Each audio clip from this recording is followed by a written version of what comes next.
పరిశుద్ధుడు, సృష్టికర్త, జీవం గల దేవుడు, మన రక్షకుడైన లోక రక్షకుడైన యేసు క్రీస్తు నామములో మనకందరికీ శుభములు. దేవుడు మనల్ని ప్రేమించి నూతన దినాన్ని అనుగ్రహించాడు. ఆయన మాటలు వినడానికి తన ప్రవక్తల ద్వారా, సేవకుల ద్వారా ప్రతి ఉదయము తన సంఘానికి దగ్గరికి ఆయన తన వాక్కులను పంపించినప్పుడు వాటిని విని గ్రహించి అనుసరించాలన్నటువంటిది దేవుని యొక్క చిత్తము అయి ఉన్నది. దేవుని సేవకుడు ఎవరైనా కానీ, దేవుని ద్వారా పంపబడినటువంటి వారు ఎవరైనా కానీ, వారు చెప్పుచున్నప్పుడు ఇది దేవుని స్వరము, దేవుడు నా దగ్గరికి ఈ సేవకుణ్ణి పంపించాడు అని మనము గ్రహించాలి. అట్లా ఎవరొకరు మన జీవితంలో ఉండాలండి. ఎవరొకరు అంటే ఎంతో మంది సేవకులు ఉంటారు కదా మన చుట్టూ. మనకు కాపర్లు ఉంటారు, సువార్తికులు ఉంటారు, బోధకులు ఉంటారు, అపోస్తలు ఉంటారు, ప్రవక్తలు ఉంటారు, ఇక రకరకాల పేర్లు కలిగినటువంటి వారు ఉంటారు. వీరందరిలో ఒక్కరైనా ఇద్దరైనా దేవుని ద్వారా పంపబడినటువంటి వారు ఉంటారు.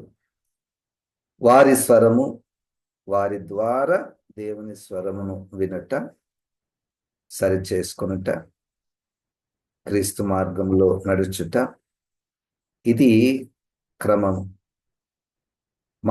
మారు మనసు, మార్పు అన్నటువంటిది ప్రతిరోజు ఎక్కడొక్క దగ్గర అది ఒక ప్రక్రియలోనే ఉండాలి, ఉంటుంది. ప్రభు దేవుడు మనల్ని ఎన్నుకున్నాడు గనుక, ఆ రాకడ కొరకు సిద్ధపరుస్తున్నాడు గనుక ఆ తీవ్రత కొంతమందిలో ఉంటుంది. దేవుని స్వరమును ఏ విధంగానైనా వింటారు. సేవకులు మాత్రమే కాదు కానీ కొన్ని సంఘటనల ద్వారా దేవుని స్వరము మనకు వినపడుతుంది. దేవునికి స్తోత్రం. 2వ దినవృత్తాంతములు 36వ అధ్యాయము. ఈ 36వ అధ్యాయము చివరి సంఘటన. అంటే చివరిలో యూదా దేశం యొక్క, అంతకు మునిపే ఇశ్రాయేలీయులు వారు చెరలోనికి తీసుకొని పోబడ్డారు. క్రీస్తుకు పూర్వము 722 ఆ సమయంలో అష్షూరీయులు ఇశ్రాయేలీయులను తీసుకొని వెళ్ళారు. తర్వాత దాదాపు 150 సంవత్సరాల తర్వాత 586వ సంవత్సరంలో మొత్తానికే యూదా దేశము కూడా బబులోను చెరలోనికి వెళ్ళిపోయింది. ఇప్పుడు దేవుని పరిస్థితి ఎట్లుందంటే,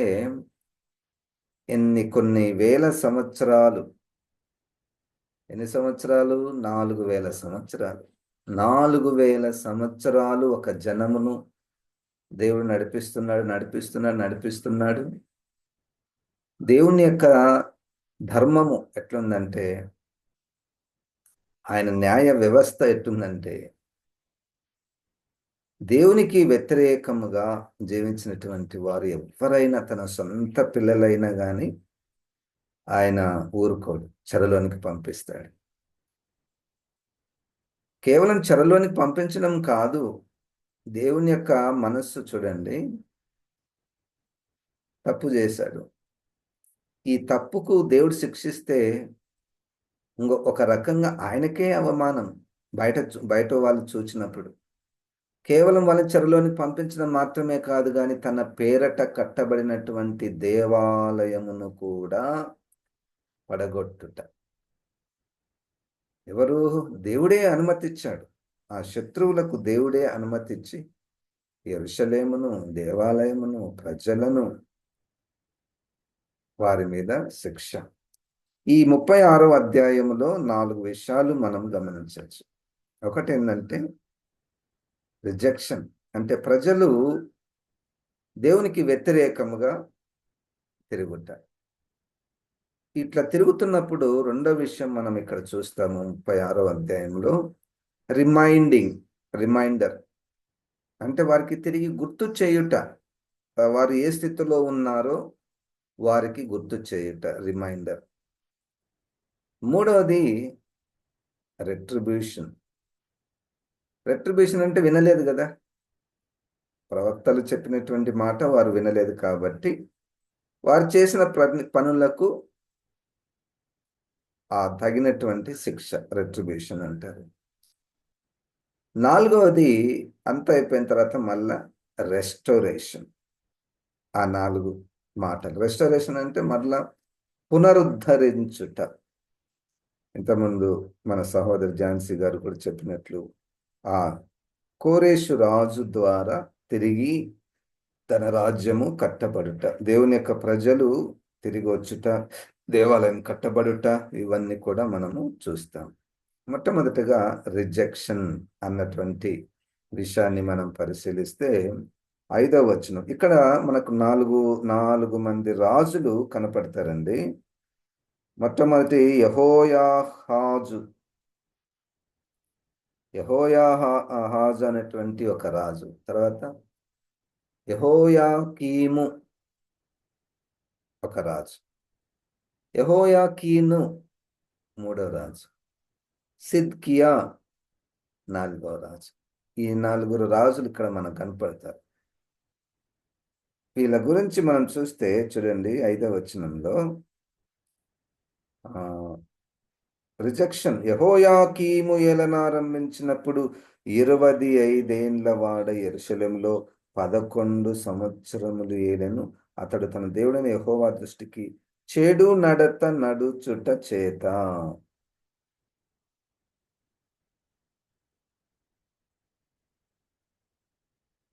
చెడు నడత నడుచుట, యెహోవా దృష్టికి చెడు నడత నడుచుట, ఇది ఒక కామన్ అయిపోయినట్టు కనపడుతుంది. ఏ రాజును తీసుకున్నా కొంతమంది మినహాయిస్తే వారు నాయకులు అన్నటువంటి వారు, నాయకుల స్థానంలో ఉన్నటువంటి వారు చెడు నడత నడుచుట వలన జరిగే గొప్ప ప్రమాదము ఆ వ్యక్తికి, ఆ వ్యక్తి కుటుంబానికి, తాను ఎవరి మీద పరిపాలన చేస్తున్నాడో వారికిని గొప్ప ప్రమాదము.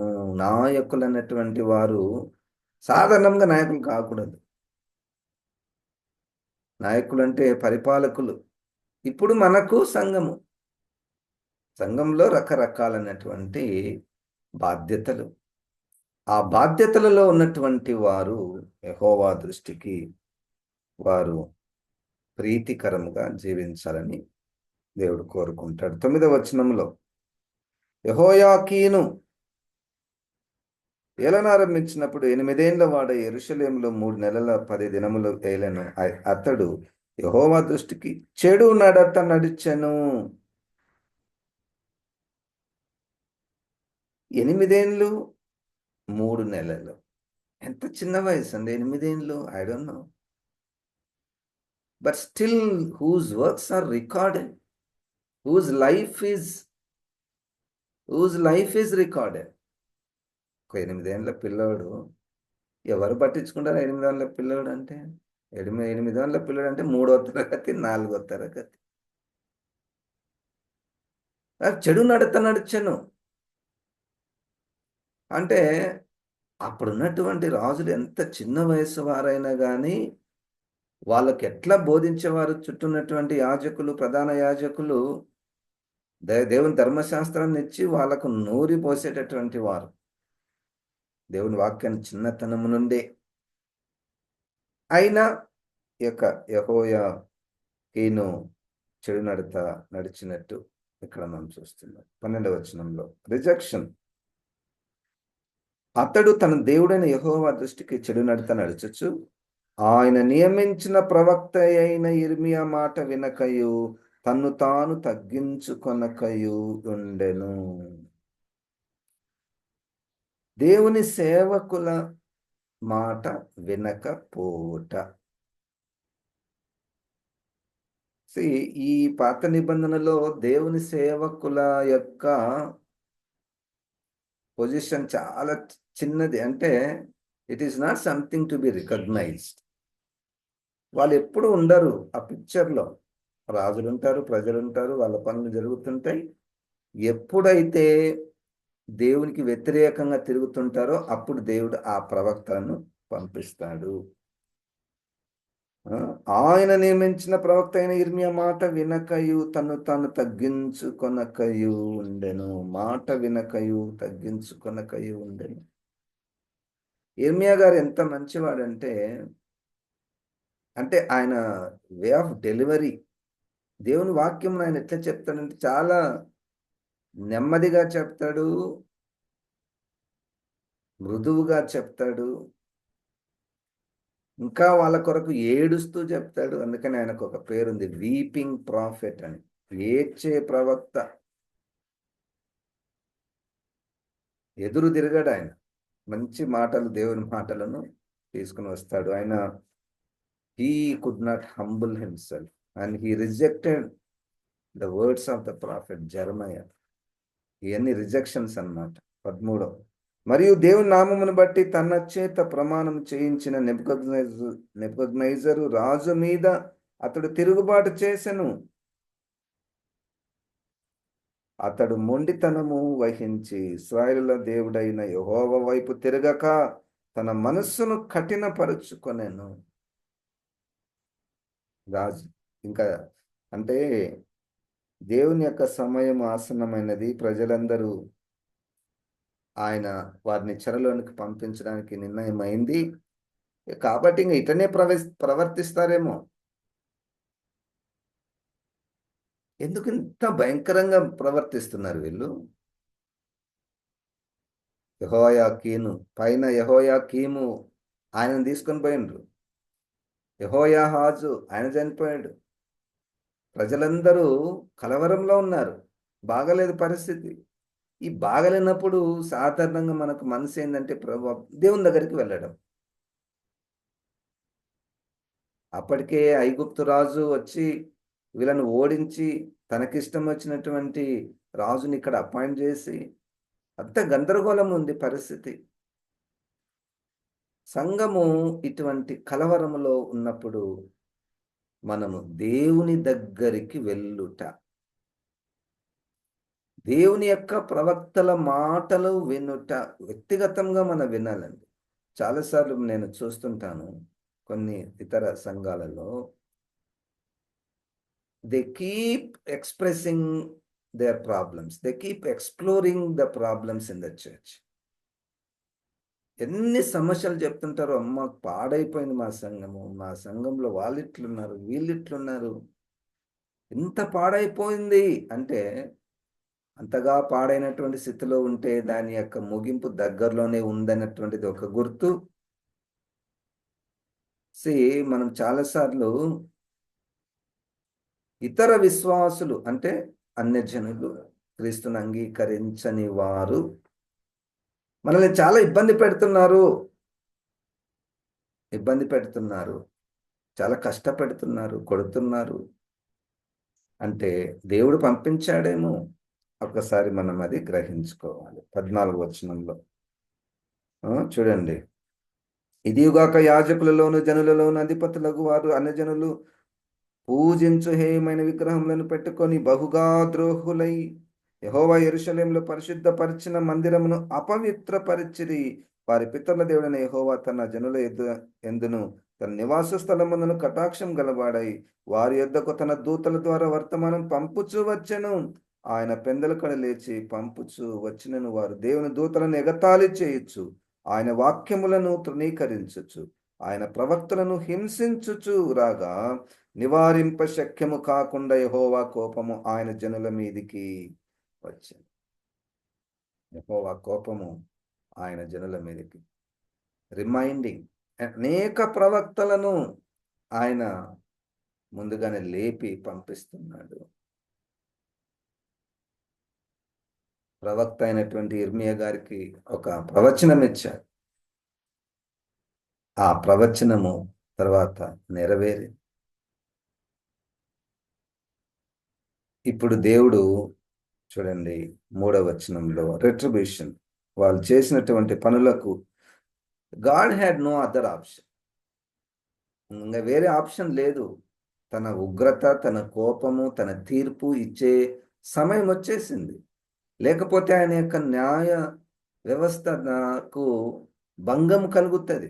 అనేకులు ప్రశ్నిస్తారు దేవుణ్ణి, ఏంటయ్యా ఇంత తప్పులు, ఇంత విగ్రహారాధన, ఇంత వ్యతిరేకము, ఇంత దేవుని సేవకులన్నా లెక్కలేనటువంటి స్థితి, ఇంతగా ఉన్న నువ్వెందుకు నోరు మూసుకొని ఉన్నావు అన్నటువంటిది దేవుని మీద ఎంతో మంది ప్రశ్నలు. ఇక సమయం వచ్చేసింది. ఐగుప్తు రాజు యెరూషలేమునకు వచ్చి అతను తొలగించి ఆ దేశమునకు 200 మనుగుల వెండిని 2 మనుగుల బంగారమును ఆ జుల్మానాగా నిర్ణయించాడు.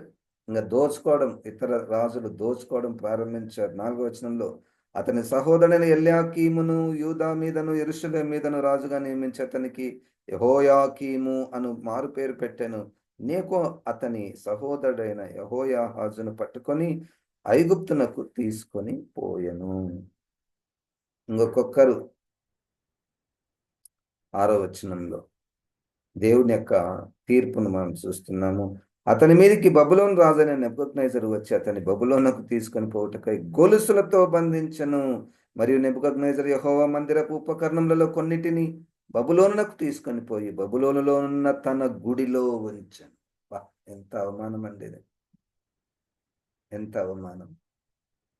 వాళ్ళ గుళ్ళల్లో తీసుకొని వెళ్ళి ఈ పరిశుద్ధమైనటువంటి ఉపకరణములను వాళ్ళ గుళ్ళలో పెట్టుకుంటారు. ఒక్క కోణం చెప్తా వినండి. ఒక కోణం, ఒక్కొక్కసారి క్రైస్తవులను హింసించి, ఇబ్బంది పెట్టి, కొట్టి వాళ్ళ గుళ్ళలో తీసుకొని పోయి బొట్టు పెడుతుంటారు. బలవంతంగా కొన్ని మాటలను పలికిస్తారు. బలవంతంగా కొన్ని మాటలు పలికిస్తారు. ఒక కోణం ఏంటంటే, ఒకటే కోణము, ఇది నేను జనరలైజ్ చేయడం లేదు. ఇది దేవుడు చేసిన కార్యమా గమనించాలి. దేవుడే ఇటువంటి వీరిని వాళ్ళకు అప్పగించాడా? ఇంకొక కోణం కూడా ఉన్నది. అంత్య దినములలో అపాయకరమైనటువంటి కాలములు ఉన్నాయి. క్రైస్తవులకు శ్రమ, సంఘానికి శ్రమ. ఈ శ్రమ ద్వారా సంఘము విశ్వాసంలో ఎదిగి ఆ పరీక్షకు నిలదొక్కుకొని గట్టిగా స్థిరముగా ఉండి సువార్తను ప్రకటించే విధంగా ఉండాలి. ఇంకొక కోణం. అది కూడా ఉంది, ఇది కూడా ఉందండి. అది కూడా ఉంది, ఇది కూడా ఉంది. నేను ఒక సంఘాన్ని నడుపుతున్నాను, ఒక పరిచర్య చేస్తున్నాను, ఒక గుంపు ఉన్నాం, మేము ఒక సంఘంగా ఉన్నాము. మా సంఘ ఓవరాల్ ప్రోగ్రెస్ ఎలాగుంది? ఒకవేళ దేవుని మాటలు వినక, దేవుని స్వరమును వినక, ఇష్టం వచ్చినట్లు జీవిస్తూ ఉన్నప్పుడు అన్యులు వచ్చి మమ్మల్ని తీసుకుపోయారు అనుకోండి, మమ్మల్ని ఇబ్బంది పెట్టారనుకోండి, కష్టపెట్టారనుకోండి, మా గుడిని పడగొట్టారనుకోండి, ఇది దేవుని ద్వారా జరిగిన కార్యము. ఇది దేవుని ద్వారా జరిగిన కార్యం. ఏం లేదు సార్, మంచిగానే ఉన్నాము, మేము మంచిగానే ఎదుగుతున్నాము, ప్రార్థనలో, విశ్వాసంలో చాలా బాగున్నాము, ఏమి ఇబ్బంది లేదు. అయినా వాళ్ళు వచ్చారు, అయినా వాళ్ళు మమ్మల్ని తీసుకుని వెళ్ళారు, మమ్మల్ని కొట్టారు, ఇబ్బంది పెట్టారంటే అది విశ్వాసమునకు పరీక్ష. అది మనమే తెలుసుకోవాలి. అది మనమే తెలుసుకోవాలి.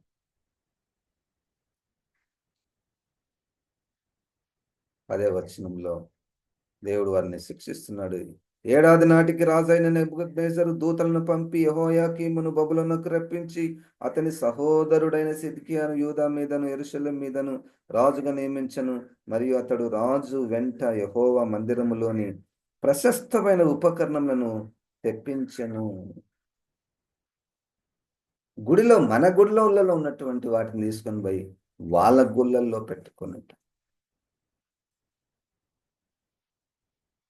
వాళ్ళ గుళ్ళలో ఎందుకు పెట్టుకుంటారంటే, సౌలు చనిపోయినప్పుడు కూడా ఆ విధంగా జరిగింది. తన తలను తీసుకొని వెళ్ళి వాళ్ళ గుడిలో ఎందుకు పెట్టుకుంటారంటే, మా దేవుళ్ళు ఎంత గొప్పవారు, మా దేవుళ్ళు మాకు జయమిచ్చారు, ఇదిగో దానికి రుజువిదే, మీ రాజులను మేము పట్టుకొచ్చాము, మీ ఉపకరణములన్నిటిని మేము తీసుకుని రాగలిగాము అన్నటువంటి విధంగా.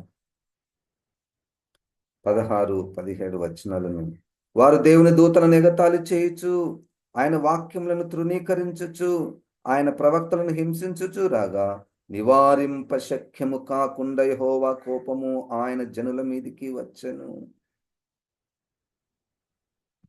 అసలు దేవుని కోపము క్షణిక మాత్రము, ఆయన దీర్ఘశాంతము ఎంతో విస్తారమైనటువంటిది. కానీ ఇక్కడ నివారింప శక్యము కాని దేవుని కోపము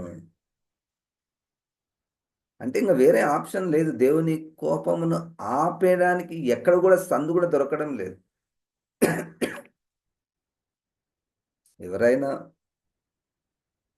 ఏ గుంపైనా, ఏ కుటుంబమైనా భారంతో ప్రార్థన చేస్తున్నారా? సరే, ఎంతమందినైనా ఆపుతాం మనం, ఎన్ని సంఘాలనని మనం ఆపుతాం. మనకున్న ఆప్షన్ ఏంటంటే నోవాహు కుటుంబం వలె ఉండే అవకాశం ఉంది. ప్రయత్నం చేస్తాం, చెప్తాము, బోధిస్తాము, దేవుని తీర్పును గుర్తు చేస్తాము. అయ్యా, దేవుడు వర్షం కురిపించబోతున్నాడు, వరదలు రాయిపోతున్నాయి, అందరూ చనిపోతారు, ఓడ కట్టుకున్నాము రండి అని చెప్తాము. కానీ వినరు, హేళన చేస్తారు, నవ్వుతారు, దేవుని స్వరమును పట్టించుకోరు, దేవుని ఉగ్రతను వారు నమ్మరు, దేవుని శిక్షను నమ్మరు.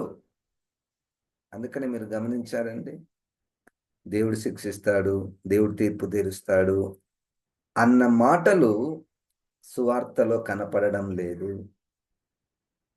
ఇన్ జనరల్ సంఘానికి ఇప్పుడు ఎక్కువగా ఆశీర్వాదాలు, వాగ్దానాలు, ప్రవచనాలు, స్వస్థతలు అన్నీ వాళ్ళు ఎట్లా ఉన్నా కానీ మేలుకరమైనటువంటివే, ఆశీర్వాదకరమైనటువంటివే పలికేటటువంటి ఆ స్థితిలో ఉన్నది.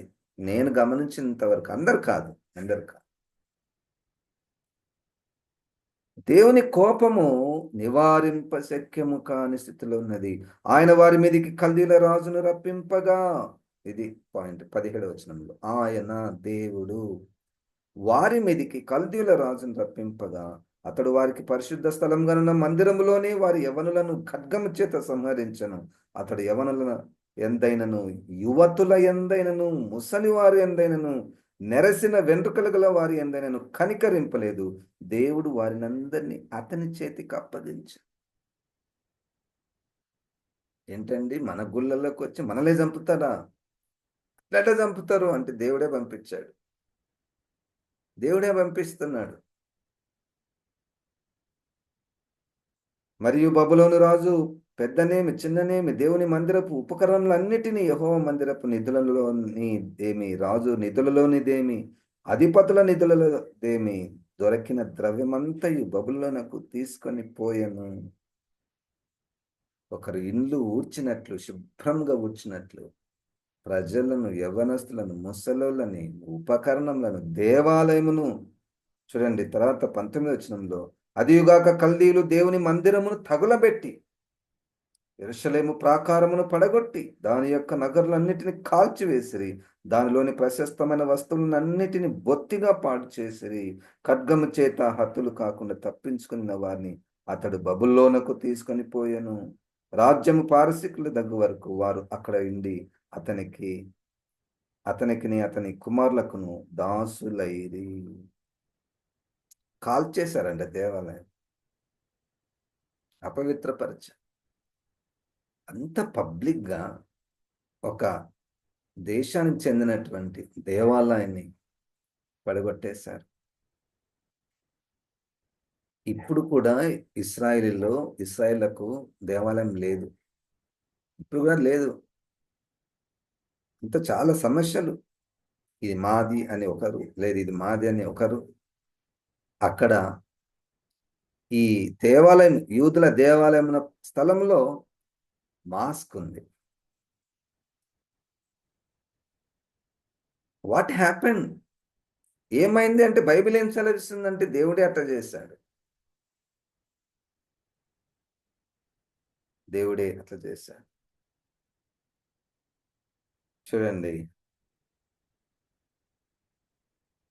ఒక మాట చెప్పి నేను ముగిస్తాను. 21వ వచనంలో, ఇర్మియా ద్వారా పలుకబడిన యెహోవా మాట నెరవేరుటకై విశ్రాంతి దినములను దేశము అనుభవించు వరకు ఇది సంభవించను.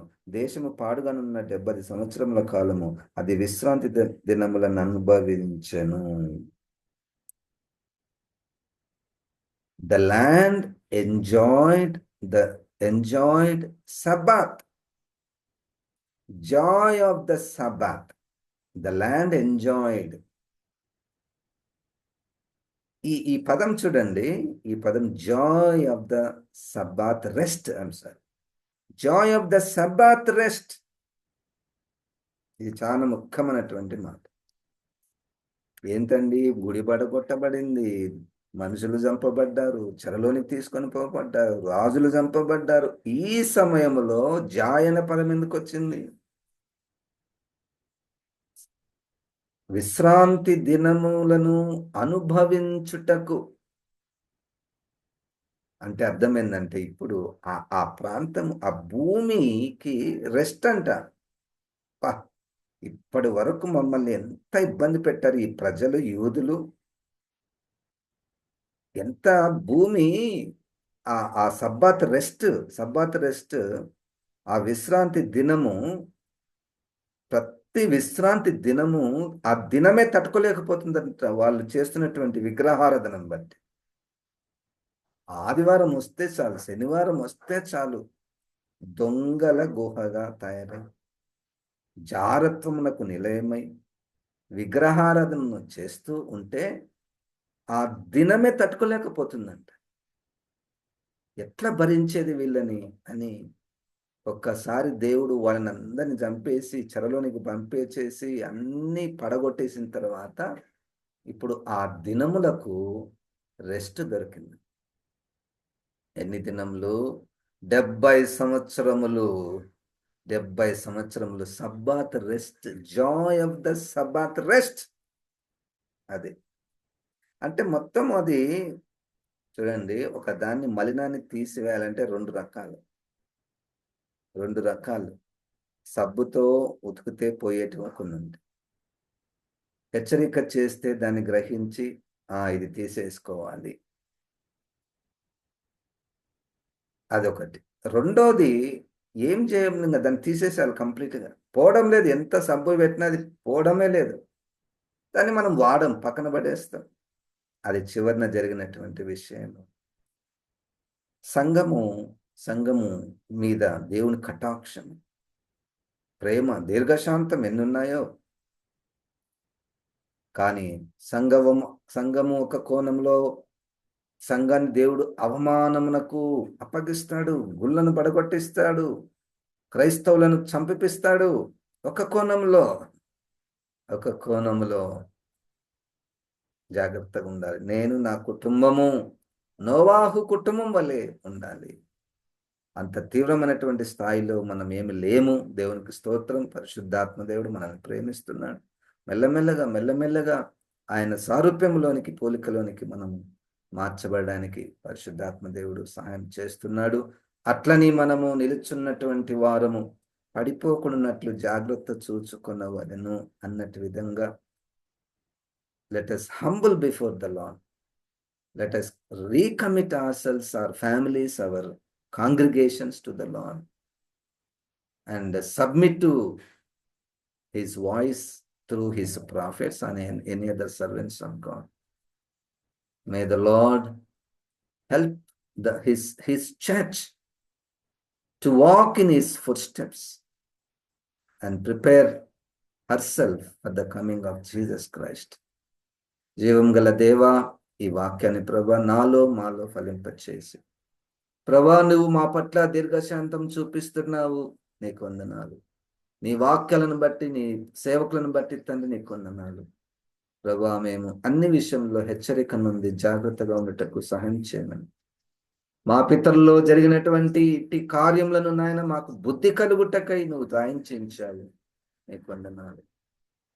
మాలో ఈ దినమంతా నువ్వే పని చేయమని యేసు నామమున ప్రార్థిస్తున్నాము తండ్రి, ఆమేన్. ఇప్పుడు మన పరమ తండ్రి అయిన దేవుని యొక్క ప్రేమ, ప్రభువైన యేసు క్రీస్తు యొక్క కృప, పరిశుద్ధాత్మ దేవుని యొక్క సహవాసము మనకందరికీ సదాకాలం తోడై ఉండును గాక.